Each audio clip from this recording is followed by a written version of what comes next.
माता की। सर्वप्रथम मेरी माता शक्ति के चरणों में प्रणाम करते हुए, मेरे पिता तुल्य बुजुर्गों के चरणों में प्रणाम करते हुए, महाराज जी के चरणों में प्रणाम करते हुए, गौ माता के चरणों में प्रणाम करते हुए और मेरे युवा ऊर्जावान साथियों को जय श्री राम कहते हुए, आज भागवत कथा और गौ कथा का छठा दिन है शायद। सबसे पहले तो मैं मेरी मातृ शक्ति को बारंबार प्रणाम करता हूं, क्योंकि पहले दिन जो आपने कलश यात्रा निकाली वो ना केवल मुंसरी गांव में बल्कि पूरे जिले में आपकी चर्चा चल रही है। जैसे ही मुझे पता चला तो मैंने पूछा कि ये किस गांव के अंदर इतनी मातृ शक्ति इकट्ठा हुई है, क्योंकि सनातन धर्म को बढ़ावा देने के लिए सर्वप्रथम आपकी पहल बहुत जरूरी है। आपने ऐसा कलश यात्रा किया और शायद ये पहली गौ कथा या पहली भागवत कथा मुंसरी गांव में शायद है। इसकी शुरुआत ऐसी हुई है तो आगे आप अंदाजा लगाइए कि इससे भी दोगुनी चुगनी कलश यात्रा होगी, इससे ज्यादा भीड़ होगी। भीड़ करने का मकसद ये नहीं है हमारा कि हमें कोई जनता जनार्दन को दिखाना है। भीड़ करने का मतलब ये है कि आज भी मेरे सनातन धर्म को मानने वाली माता बहनें और मेरे पिता तुल्य बुजुर्ग इस गांव में रहते हैं। जैसे भाई संजीव ने बताया कि किस तरह से 11/7/2022 को चिड़िया गांधी के अंदर हमारी गाय माता को काट कर खाने का काम उन जालिमों ने किया, और जब हमने विरोध किया तो किस तरह पक्ष हो चाहे विपक्ष हो, चाहे सरकार हो चाहे पैसा हो, सबने दबाने का काम किया, सबने हम लोगों को जेल में भिजवाने का काम किया। लेकिन ये आप मातृशक्ति की कृपा थी, ये गौ माता की कृपा थी कि हम लोग 11-11 दिन 12-12 दिन जेल में रहे। हमें ये पता ही नहीं चला कि हम जेल में हैं या घर में हैं। हम लोगों के साथ जितनी यातनाएं करनी थी उतनी यातनाएं करी, हमें उल्टा लटका लटका के मारने का काम किया। लेकिन ये गौ माता की शक्ति थी कि हमें पता ही नहीं चल रहा था कि कौन सा पुलिस वाला हमें कब मार रहा था। हर 1 घंटा बाद हमारी पिटाई होती थी, लेकिन हम आंख बंद करके एक ही बात बोलते थे कि हम मरते दम तक हमारी गौ माता की रक्षा करेंगे। यह शक्ति कहां से आ रही थी?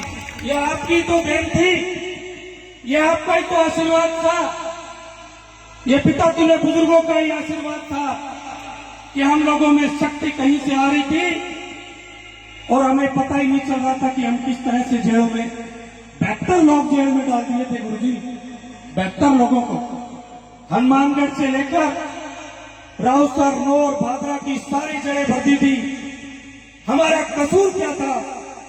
केवल इतना कि हमने उन दरिंदों को बेनकाब करने के लिए हमारी गौ माता को ना ही उन लोगों ने केवल काटने का काम किया बल्कि काट के खाने का काम भी किया। इससे घिनौना पाप कोई हो सकता है क्या? लेकिन मैं धन्यवाद देता हूं मेरी भादरा तहसील की जनता जनार्दन का, मेरी मातृ शक्ति और पिता तुल्य बुजुर्गों का, मेरे नौजवान साथियों का, जिन्होंने कंधे से कंधा मिलाकर इस लड़ाई में हमारा साथ दिया।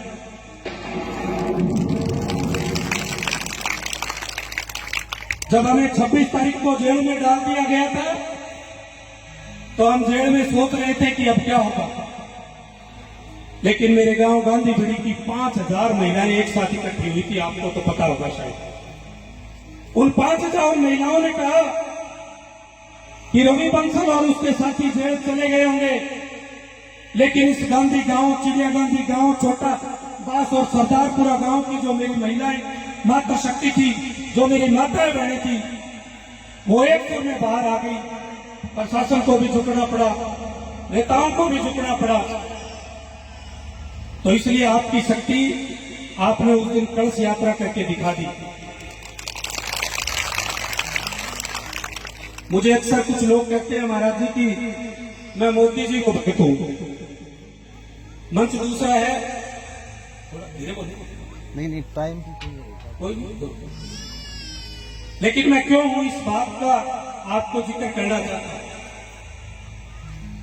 500 साल से मेरे रामलला टेंट में बैठे थे कि नहीं बैठे थे? 500 साल का मतलब हो गया कि करीबन 6 पीढ़ियां हमारी चली गई। नए ब्याह हो जाए, जब घरारी पूछ लग जाए कि पड़ोसियों को पक्को मकान है, आपने कद बढ़ाओगा, फलानिया कोठी घर की ठेकत बढ़ाओगा। तो मेरी माता सीता भी पूछती होगी मेरे नाम से कि 500 साल से तंबू में और टेंट में बैठे हो, हम अयोध्या में मंदिर में कब जाएंगे? लेकिन 8 साल के अंदर मेरे रामलला को एक भव्य मंदिर में पहुंचाने का काम मेरे देश के माननीय मोदी जी ने किया, तो मैं उनकी तारीफ क्यों ना करूं। और इस मुंसरी गांव से भी मेरी माताएं बहनें और बुजुर्गों, नौजवान साथियों, जब रामलला का मंदिर पूरा तैयार हो जाएगा तब हम सब यहां से बसें भर के अयोध्या में जाएंगे। ये भी मैं आपको कहता हूं।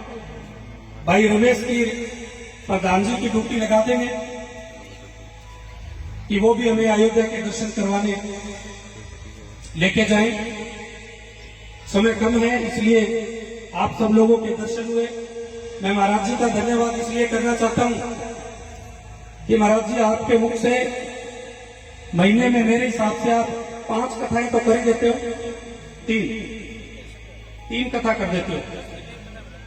तो 3 कथा जो महाराज जी करते हैं तो देखो राम का नाम इनके मुख से कितनी बार निकलता होगा। तो सबसे ज्यादा धन्य के पात्र तो ये है कि अपने सनातन धर्म को बढ़ावा दे रहे हैं। इतनी माताएं बहनें सुनने आती है, इसलिए आप सबने मुझे यहाँ बुलाया। आपने जो मान सम्मान, जो आशीर्वाद दिया, इसके लिए मैं सदा आपका आभारी रहूंगा। बोलो भारत माता की जय हो, बोलो गौ माता की जय हो, जय श्री राम, जय श्री राम, जय श्री राम, जय श्री राम।